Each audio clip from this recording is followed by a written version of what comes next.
is literally 100 degrees outside. You guys want to see that? It's not an exaggeration. Look at it. Go flip it. Flip. There we go. Can you see that? It is a 100 in there. Okay. Where's my face? Not me. Oh, man. Flip it back around. Okay. Hi. So I'm going to wear the sunnies because, number one, I can't see you. There's like a huge... the sun is legit right there. Can y'all see it? I'm probably going to get sunburned sitting here. Okay, so I hope y'all are having an awesome day. I really wish I could see you. I really can't see anything. It's awful.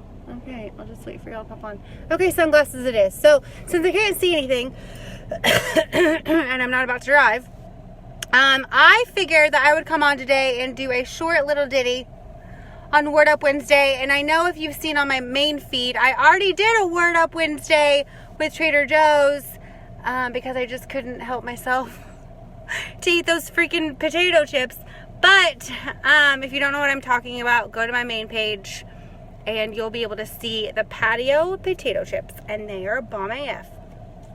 I'm really sad that like my phone holder is not in the car right now because my arms are tired from this workout, which is something that I want to talk to you guys about. So I don't know if you guys know the jam or what, but and you're in my beauty group right now if you're watching this immediately, so you probably already know. My shirt is all disheveled. I'm really sorry. I'm a freaking hot mess. Literally, figuratively, all of the things.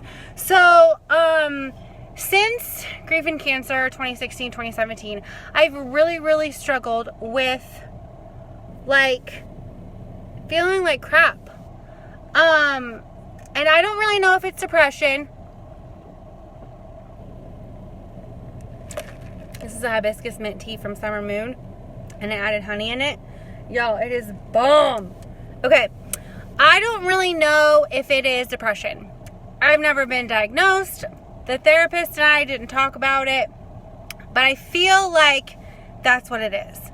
And I know that a lot of you have social anxiety mixed up with regular anxiety, depression, all of that, and I feel for you because if what I've been feeling over the past 2 years is any inkling of how you live your lives, I will tell you that I am so sorry that you are in a state where it just really sucks.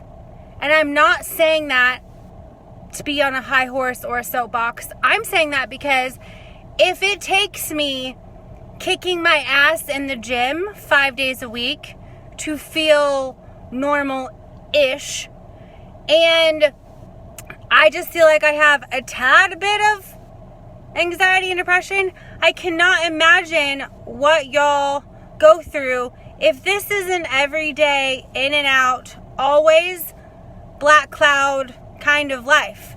Number one, I want you to know that you are stronger than that mental incapability to feel better.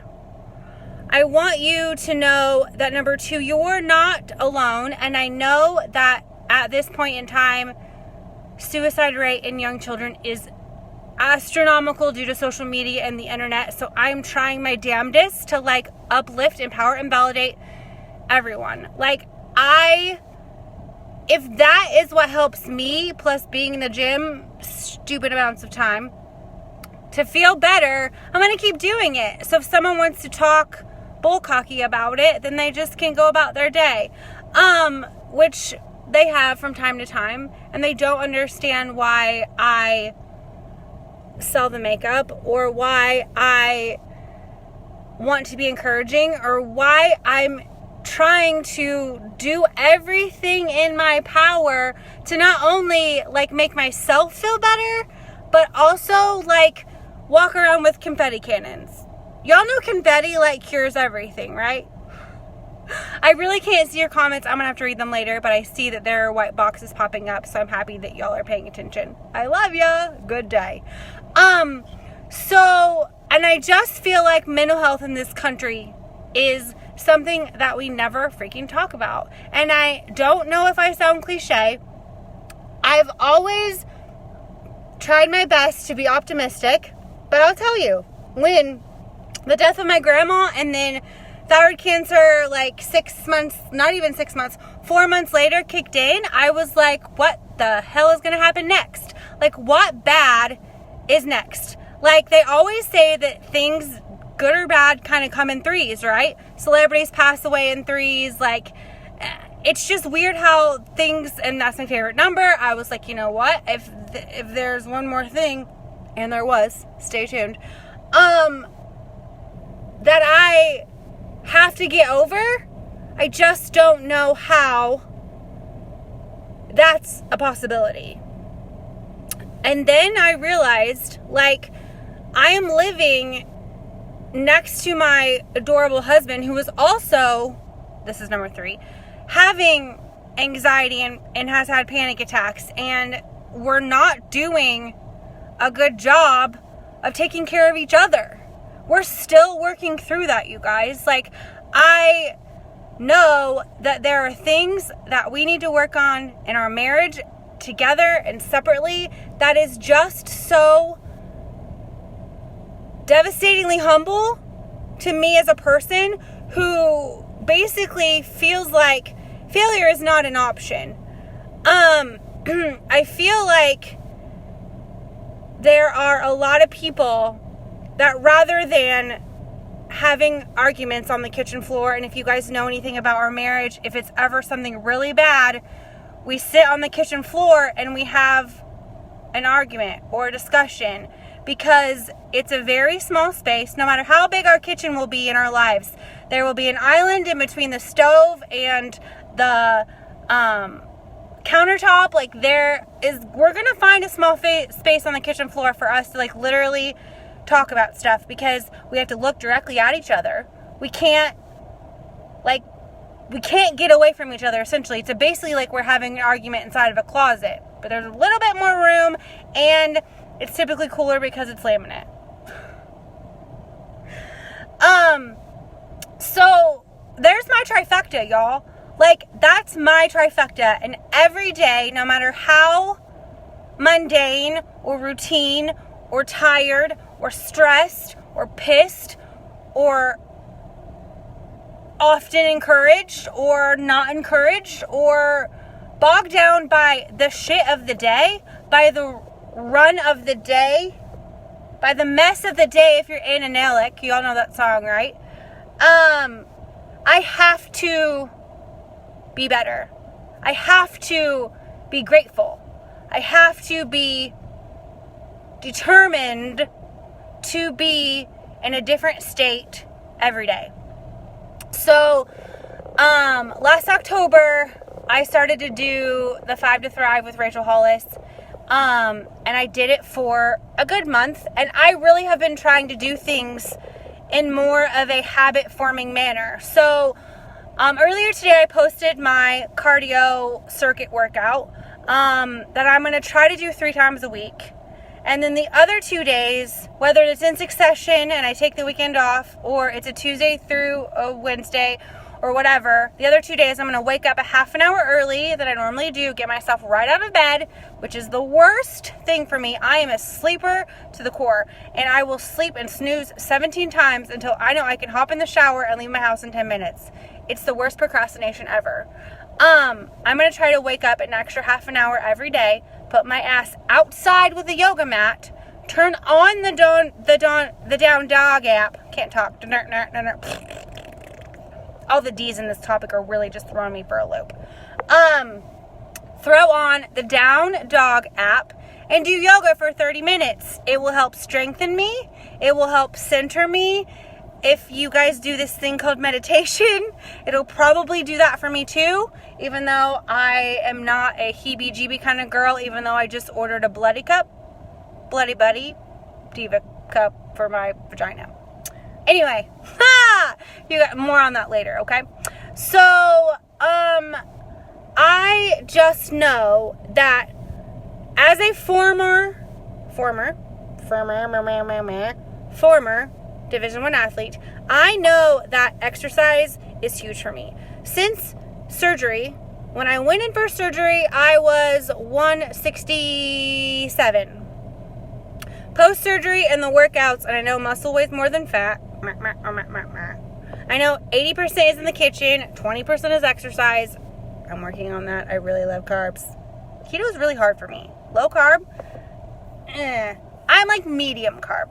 I'm not as much as I was. I'm not eating bread for every meal like I was, but there's some in there. I am super active at work. If not, I try to go for a walk in the middle of the day. Like, I work out 3 to 5 times a week. Right now, we're pushing it up to 5. And so doing these habits and building these characters and routines are going to be huge for me to understand what fuels my body, what fuels my brain, what possibly could keep me from getting dementia and Alzheimer's like my grandma and her sisters. Could really propel me into living a life that's very, very long. I mean, my grandparents that are still alive right now are in their 80s. My grandma passed away, that I was talking about earlier, she passed away at 98. So, like, the longevity for my family and genealogy is forever. Basically immortal, okay? And being 38, like, I know that this body is not going anywhere, to my knowledge. Please stay, I love you. But my determination to have a better marriage and feel better in my skin and in my jeans, and God bless it, yesterday I got to wear jeans. It was so awesome. I literally have been wearing like workout clothes, pajamas, or my uniform for work. And it's not even a uniform, it's just like my work dress clothes. And yesterday I wore a pair of jeans all day, y'all, and they felt so good. Mind you, they are from American Eagle. They have a little bit of the next level stretch. I'm not opposed to that at all. And they were high-waisted, like the vintage queen that I am. But I know if I have the determination to do these things and really stick to it, that I will be okay. And I want you to know that you will also be okay. Because there's no telling what you are capable of when you actually start saying yes to the things that make you feel better. And who gives a fuck if anyone has anything to say about it? Because if you, as a woman, a man, a freaking human being, like to sit on the couch 4 days a week and eat potato chips and watch Netflix, Stranger Things #3, I get it. There have been days, there have been weeks I've only made it to the gym one time. I've only done yoga one time in a 12-day period. I didn't work out for after surgery, I did not work out, I would say, for at least 4 months. Maybe 3. I'll give myself 3. Because I just fucking didn't want to. And for me, that is my sign of depression. When I know that, like, the things that I do to make me feel better and to feel centered and feel like a contributing member to society, not working out for me was like, whoa.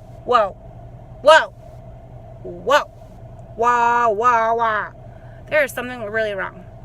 And so on New Year's Eve 2017 to 2018, made a decision that I was not going to do any more of that bullshit. I was not going to stay. And mind you, it is not a fucking sprint, y'all. It is a journey and a marathon, and this adventure just keeps getting better and better and better and awesome. And I mean, good things are coming because all the shit that you've already been through is there. Like, it's back, like, in the back seat, y'all. It's hanging out in the trunk with all the clothes I have to do for laundry. It is something that you need to know, that it's okay if you feel like shit. It's okay if you don't feel good about yourself, but it's not okay if you stay there. You are never going to grow or learn or prove to yourself that you can do half the shit that you're doing if you don't make a decision. That's another D. I should probably put that in the headline. But, like, you make a choice every day. I choose my husband every day. I choose to love my dogs every day. I choose to call my mom almost every day. I choose to commute an hour to work every day because I work for a great company. I choose to continue this makeup business whether or not it is a struggle to be consistent, to be beneficial to anybody else but myself. And it's okay sometimes for me to be selfish, y'all. Self-care is not selfish. Self-care is, you damn well better do it. Because if you are not taking care of yourself, you cannot take care of anyone else. You cannot take care of your husband. You cannot take care of your significant other, your wife. You cannot take care of your girlfriend, your boyfriend, your children, your nieces, your nephews, your in-laws, your sisters, your brothers. God can only carry you so far. And that is a really outlandish statement for me to say. But I'm saying, you have to make... God will be there. God is not going anywhere. Universe, spiritual, whatever hubbub you believe in, I'm here for you. But it will not get you out of bed. God cannot physically pull you out of bed unless you are going to the high heavens, okay? I mean, you just have to constantly make decisions that are good for you. And please stop giving a fuck what anybody else thinks about them, because it is your life. It is your time to wake up. It is your time to stand in the light. It is your time to go into the darkness if you're not already there and light that shit up. Because I know you can. Because if I can, after grief, cancer, and my husband's panic attacks, you can fucking do it. Plain and simple. And this might go on the main mall too, because it's a pretty humdinger. Okay? I'm gonna drive home. I'm gonna make a bomb-ass pizza. I might put it on Instagram at Jess Rose Dukes if you guys don't follow me already. Shameless fucking plug. And then I'm going to take the dogs for a walk when it's not 100 degrees outside. Still 100 degrees. I love you guys so much. And I like coming in here for y'all, first and foremost, because I feel like y'all are my girls. And you just know what's up. And if you have people that you also know what's up, and they need a little bump-a-lump, if they need to feel good, if they need makeup, skincare, my shenanigans, my debaucheries, then you put them in here. I will gladly accept them. Because everyone is welcome here. Everyone is safe. I mean, for the love of all things holy, I talked about a bloody buddy today. It should be here in 3 to 5 days, which is good because I think that's also when my period is going to be here. Dun, dun, dun, dun. All right, I'm out of here. I've talked about really random shit, but please choose determination over depression. And if you need help, y'all know you can call me through Facebook, and then we'll have each other's phone numbers. Okay, I love you. I'm out of here because number 1, I'm hungry. Number 2, it's hot. Number 3, I have slow shit to do for the day. All right, I love y'all. Be good, and I'll talk to you soon. Mwah!